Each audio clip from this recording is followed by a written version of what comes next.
Matapos makipaghiwalay ni Emma sa asawa, napagpasyahan niyang bumalik sa kanyang ina. Pero sa pagkakataong iyon, hindi na siya nag-iisa dahil kasama niya na ang anak na si Mia, na noon ay 1.5 taong gulang pa lamang. Si Helen, ang nanay ni Emma, noon pa man ay tutol na ito sa lalaking pinakasalan ng anak. Sinabi ko na sa'yo noon pa, hindi ko gusto ang lalaking yun. Kita mo na nga kung anong nangyari ngayon. Sinong papahirapan mo? Eh di ako rin. Paano tayo niyan? Sa edad kong to mag-aalaga pa ako ng bata? Ang kapal rin talaga ng mukha ng asawa mong yun. Tinakbuhan ka na, tapos wala pang iniwan sa'yo na kahit na ano. Dapat idemanda mo yun eh. Naiinis na sabi ni Helen. Napabuntong hininga na lamang si Emma. Sinubukan niyang depensahan ng sarili sa pamamagitan ng pagkumbinsi sa kanyang nanay na hindi siya magiging pabigat dito. Nangako rin siya na pansamantala lamang makikitira doon hanggat hindi pa nag-aaral ang kanyang anak. Kapag pwede nang iwanan sa paaralan si Mia, maghahanap na siya ng full-time job para makatulong sa lahat ng gastusin. Nay, kung magdedemanda ako masyadong abala at gastos, kailangan kong magbayad ng abogado. Meron namang pampubliko kaso kailangan kong maghintay ng matagal. Tsaka wala rin naman akong mapapala sa lalaking yun dahil wala siyang pera. Natanggap ko na rin na kaya ko namang buhayin ang anak ko ng mag-isa. Diyos na lang bahala sa kanya. Ewan ko sa'yo, Emma. Kunot noong sabi ni Helen. Paano kayo habang hindi pa nag-aaral yung anak mo? Ibig sabihin ako ang sosuporta sa inyong mag-ina. Buong buhay ko ganito na lang ako. Pagod na pagod. Puro problema na lang. Pati ba naman yung lola solidad mo, problema ko pa rin. Kailan ba ako makakapagpahinga? Ungot na sabi nito. Sa totoo lang, malakas pa ang pangangatawan ng kanyang lola solidad. May edad na ito pero kayang-kaya pa namang kumilos. Kaya pang magluto, maglinis ng bahay at magtanim ng mga gulay sa likod bahay. Si Soledad ang nanay ni Helen at ang tanging pakiusap lamang nito ay ang bilhan siya ng grocery at gamot 1 beses sa loob ng 1 linggo. Pero naiirita pa rin si Helen. Si Soledad ang kaisa-isang tao na sumusuporta kay Emma matapos nitong makipaghiwalay sa asawa. Si Rachel ang nakatatandang kapatid ni Emma. Spoiled ito at masungit. Hay nako Emma, hindi ka talaga marunong pumili ng lalaki. Sana humanap ka naman ng may pera. Okay lang yan, apo. Lahat naman tayo nagkakamali. Wala namang perpekto. Pagdating sa pagmamahal, hindi natin matuturuan ng puso. Sa tingin mo ba, ikaw lang ang nakaranas ng ganyan? Nagkakamali ka. Marami ang nabigo sa pag-ibig. Marami ang iniwan ng asawa dahil natakot sa responsibilidad at hindi na kontento sa sariling pamilya. Yang nanay mong si Helen, nako, marami rin niyang pagkakamali noong kabataan niya. Kahit bago pa man dumating ang tatay mo. Sinabi ko yan sa kanya noon, hindi ako nagkulang magpaalala. Lagi ko siyang pinagsasabihan pero wala rin namang nangyari. Ngayon, kung mapagsalitaan ka niya, kulang na lang ay itakwil ka bilang anak. Samantalang siya itong mas maraming pagkakamali sa buhay. At saka hindi mo rin naman masasabing pagkakamali sa buhay mo ang nangyari. Tingnan mo nga, yang si Miyang anak mo. Biyaya yan sa pamilya natin. Nakangiting sabi ni Lola Soledad. Gustong gusto niya talaga kapag bumibisita si Emma at Mia sa kanya. Habang naglilinis ng bahay si Emma, si Mia naman ay nakikipaglaro sa Lola Soledad nito. Tuwing hapon nagmemeryenda sila habang nagkakwentuhan. Noon pa man, hindi na talaga malapit si Emma sa kanyang nanay na si Helen. Di nagtagal, nagkaroon ng pneumonia si Lola Soledad. Noong una, palaging bumibisita si Helen hanggang napagpasyahan ni Emma na tumulong, lalo na't wala naman siyang trabaho. Halos 20 minuto rin siyang naglalakad mula sa bahay nila hanggang sa tirahan ni Lola Soledad. Maaga siyang pumupunta para hindi pa masyadong mainit ang sikat ng araw. Kasama niya si Mia, kaya madami siyang dalang gamit. Kahit papaano nagpapasalamat naman sa Helen dahil mababawasan ang mga gagawin niya. Tinatamad siyang bisitahin araw-araw ang nanay niyang may sakit. Sa loob-loob naman ni Lola Soledad, mabuti na rin yung si Emma ang bumibisita sa kanya. Dahil kung si Helen, palagi na lamang itong nagbubunganga. Nakakunot ang noo at iritable pa na animoy napipilitan lamang. Bukod sa sinisigawan siya ni Helen, ay napakawalang respeto pa nito. Sa loob ng isang buwan, araw-araw bumibisita si Emma sa kanyang Lola Soledad. Minsan, kapag umuulan, nakikisuyo si Emma sa atin niyang si Rachel na magpahatid dahil may sasakyan naman ito. Pero laging tumatanggi si Rachel. Ayon rito, wala siyang oras. Isa pa, magkikita daw sila ng boyfriend niya. O kaya, malilate siya sa lakad nila ng kanyang mga kaibigan. Lagi na lamang itong may dahilan. Ano ka ba naman, Emma? Dito ka na lang muna sa bahay. Wala namang mangyayaring masama kay Lola Soledad kung mag-isa siya dun sa bahay niya. Isang araw lang naman. Tsaka balita ko, naka-recover na si Lola kaya nakakakilos na siya katulad ng dati. Umiirap ang sabi ni Rachel. Sige ate, wag mo na lang kaming ihatid. Maya-maya na lang kami aalis kapag tumila na yung ulan.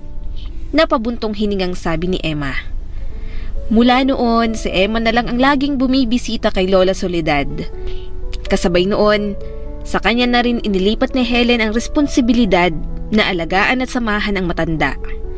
Para naman kay Emma, hindi matatawag na responsibilidad ang pagpunta sa bahay nito dahil mahal niya ang kanyang lola. Isang umaga, at sa hindi sinasadyang pangyayari, napadulas si Lola Soledad habang naliligo sa banyo.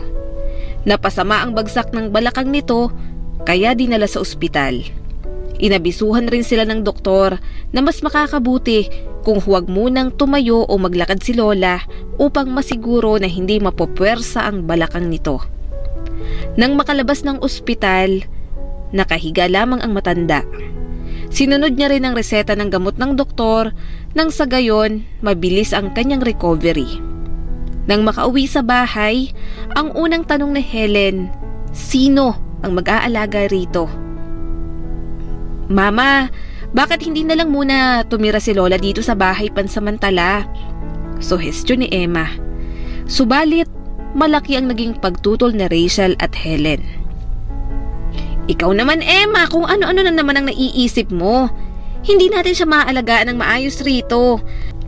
Ang dami na naming inaasikaso. Tsaka kita mo naman, ang hirap alagaan ng matandang yun. Nung nagka-pneumonia siya, grabe ang sakripisyo ko. Paano pa ngayon?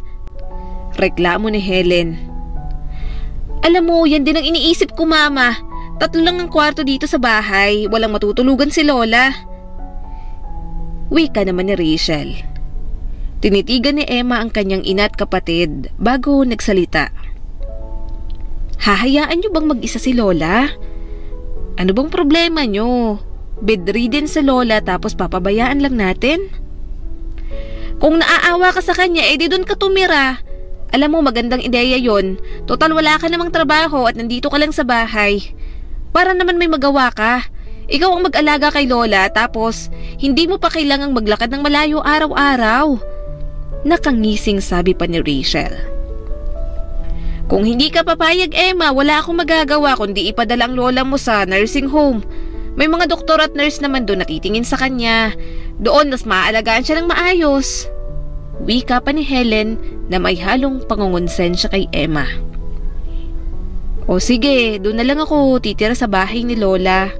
Matapos marinig ang mga salitang iyon mula kay Emma, lihim na napangiti si Rachel at Helen. Napaluha na lamang si Lola Soledad nang malamang titira si Emma sa bahay niya. Lola, lahat po kami nag-aalala sa kalagayan ninyo. Si Mama po gustong tumira dito kasama ninyo. Kaya lang alam naman natin na hindi siya magiging komportable. Kaya ako na lang po ang nagpresenta na tumira dito kasama ninyo. Kaya wag na po kayong mag-alala Lola. Magiging maayos din naman po ang lahat. Nagawa ni Emang magsinungaling para pagtakpan ang kanyang ina dahil ayaw niyang mag-isip pa ng kung ano-ano si Lola Soledad. Ngunit sa kabila noon, alam ng matanda kung ano ang ugali ni Helen. Talagang mabuti ang kalooban ni Emma kaya pinagtatakpan nito ang ina. Simula noong tumira si Emma at ang anak nitong si Mia sa bahay ni Lola Soledad, mas gumaan ang kanyang pakiramdam. Wala nang nagbubunganga at nagpaparinig sa kanya tuwing umaga. Isang beses sa loob ng isang buwan kung bumisita si Helen. Samantala si Rachel ay hindi magawang bumisita kahit isang beses dahil abala ito sa personal na buhay. Lumipas ang mga buwan, unti-unting nakarecover si Lola Soledad. Kahit papaano ay nakakalakad na ito. Nakahanap na rin si Emma ng nursery school kung saan niya pwedeng papasukin si Mia kahit 2 o 3 oras kada araw. Ngunit sa kasamaang palad, na-stroke si Lola Soledad. Mabuti na lang at nalapatan siya agad ng first aid at nabuhay. Yun nga lang, hindi na nito maigalaw ng maayos ang mga binti at kaliwang braso. Ngayon niya mas kailangan ng tulong. Sinubukang tawagan ni Emma ang kanyang ina. Mama, alam kong mahirap para kay Lola ang nangyari. Ngayon mas kailangan niya ang tulong natin. Kailangan nating alagaan si Lola sa bahay. Kailangan ko ring magtrabaho kaya hindi ko siya mababantayan buong maghapon o magdamag. Total lagi ka rin namang nasa bahay, magtulungan na lang po tayo. Subalit, hindi pumayag si Helen. Emma, hindi pwede. Kung magtatrabaho ka, magtrabaho ka. Iwan mo na lang ang lola mo sa bahay. Basta iwanan mo lang ng pagkain at gamot. Tsaka bakit ka pa magtatrabaho? Alagaan mo ang lola mo. Malaki na naman ang pensyon niya kaya hindi kayo magugutom. Ano bang pinoproblema mo? Matapos bitiwan ang mga salitang iyon, ibinaba ni Helen ang tawag. Napaluhan na lang si Emma. Hindi niya lubos maunawaan kung bakit ganoon na lamang ang kanyang ina. Matapos pakalmahin ang sarili, napagpasya niyang bumalik sa silid na Lola Soledad sa pag-aakalang tulog na ito. Pero nakapikit lang pala, kaya nagulat siya nang magsalita ito. Apo, pasensya ka na kung kailangan mo akong alagaan. Alam kong pabigat ang tingin sa akin ng mga tao. Wala nang may pakialam sa akin kundi ikaw. Sinubukan ni Emma na kumbinsihin si Lola Soledad na mahal siya ng lahat. Sa katunayan, gumagawa sila ng solusyon kung papaano malalampasan ng lahat ng iyon nang hindi gaanong nahihirapan. Emma, wag ka nang magpaliwanag, apo. Narinig ko ng lahat. Gising ako at isa pa. Alam na alam ko ang ugali niyang si Helen. Makasarili siya at walang pakialam sa ibang tao. Sarili niya lang ang inisip niya. Alam kong hindi niya ako aalagaan. Ikaw lang ang kaisa-isang tao na nagmamahal sa akin. Napakabuti mo, Emma. Hindi niya alam kung anong isasagot sa matanda kaya mas pinili niyang haplusin na lamang ang braso nito. Maya-maya pa ay muling nagsalita si Lola Soledad. Ayon rito, hindi siya papayag na walang matitira na kahit na ano kay Emma kapag nawala na siya sa mundo. Nangako rin ito na gagawin ng lahat nang sa gayon, hindi na dedepende si Emma sa nanay at kapatid nitong masama ang ugali. Nang sumunod na araw, pinatawagan ni Lola Soledad ang abogado nito. Lola, hindi nyo naman po kailangang gawin to. Sa kalagayan nyo po dapat pagpapagaling ang isipin ninyo. Tsaka sigurado naman ako na magiging maayos ang lahat. Hindi naman po siguro ako pababayaan ni Mama at ni Ate Rachel. Apo, gusto ko lang makasigurado na mapupunta sa'yo kung ano ang dapat na para sa'yo. Kapag nawala na ako dito sa mundo, baka hindi ako matahimik kapag hindi ko inayos ang lahat habang buhay pa ako. May ilang dokumento na pinirmahan si Lola Soledad at 2 buwan mula noon. Tuluyan na nga itong namaalam. Isang bagay na lubhang nagpalungkot kay Emma. Matapos ilibing si Lola Soledad, agad inalam ni Helen ang tungkol sa naiwan nitong mga ari-arian. At nang matuklasan niya kung sino ang ginawa nitong tagapagmana, doon na nagsimula ang bangungot ni Emma. Kung dati ay walang oras si Helen at Rachel na bisitahin si Lola Soledad, ngayon araw-araw silang sumusugod sa bahay nito para mag-iskandalo. Sa tingin mo ba, hahayaan kitang makuha ang lahat ng ganon kadali? Karapatan ko rin pamanahan dahil anak ako. Yan ang nga lang ang inaasahan ko. Sigaw ni Helen. Emma, nahihibang ka na ba? Pamilya tayo, dapat hindi mo ginawa yon. Sabihin mo nga sa akin, paano mo inuto si Lola? Tanong naman ni Rachel. Siguro, sinabi mo sa kanya na hindi mo siya aalagaan kapag hindi sa'yo ipinamana ang lahat. O baka naman, siniraan mo kami kay Lola. Dugtong pa nito. Gulat na gulat si Emma nang marinig ang lahat ng yon mula sa kanyang nanay at kapatid. Hindi ba kayo nahihiya sa mga sarili nyo? Alam na alam nyo naman na simula pa lang, gusto ko na tayong tatlo ang mag-alaga kay Lola, di ba? Ikaw, Mama, kung sana lang lagi mong binibisita si Lola kahit 1 oras lang, hindi magkakaganito. Dadaan ka lang dito ng 5 minuto. Eh di sana, narinig mo kung papaano kita pagtakpan kay Lola. Pero hindi naman siya bulag at bingi para hindi malaman ng lahat. Alam na alam niya na wala kayong pakialam sa kanya. Tapos ngayon akong inaakusahan ninyo ng kung ano-ano. Naubos ang pasensya ni Rachel, kaya pinutol nito ang pagsasalita ni Emma. Eh sino pa bang sisisihin namin bukod sa'yo? Nandito ka lang naman para samahan si Lola. Tapos ngayon, kung umasta ka akala mo santo sa sobrang bait? Hindi mo naman kami kailangang pagtakpan eh. Siguro, nawala sa katinuan si Lola kaya sinamantala mo. Inuto mo para makuha ang gusto mo. Dapat malaman din ng abogado kung maayos bang kliyente bago pumirma ng kung ano-ano. O baka nga napilitan lang si Lola kasi pinilit mo. Kasi bakit niya naman ipapamana sa'yo ang lahat nandito naman kami ni Mama? Imposible namang nakalimutan niya kami. Kaya kasalanan mo ang lahat ng to, Emma. Napabuntong hininga na lamang si Emma. Alam niyang sa puntong iyon, kahit na anong sabihin niya ay wala rin namang saysay. Galit na galit sa kanya si Rachel at Helen at kahit anong gawin niya, hindi siya paniniwalaan ng mga ito. Sige nga, Ate Rachel. Sabihin mo sa akin kung paano ka matatandaan ni Lola kung kahit 1 beses hindi ka bumisita dito nung may sakit siya at kailangan niya ng tulong. Lagi kang may lakad, ni hindi ka man lang maglaan kahit ilang minuto. Tapos ngayong wala na siya, bigla kang magkakaroon ng oras para mag-iskandalo dito? Ang hindi niyo maintindihan, mahal tayong lahat ni Lola. Pero alam niya rin sa ating tatlo na ako ang pinaka nangangailangan. Napalunok si Helen. Oo, alam ko naman na mahal niya tayo. Pero, para sa akin na anak niya, ipinaramdam niyang hindi ako mahalaga. Makinig ka, Emma. Gawin mo kung anong tama. Ibenta natin tong bahay tapos paghati-hatian natin ang pera. Sa tingin ko, yun ang pinakamagandang gawin.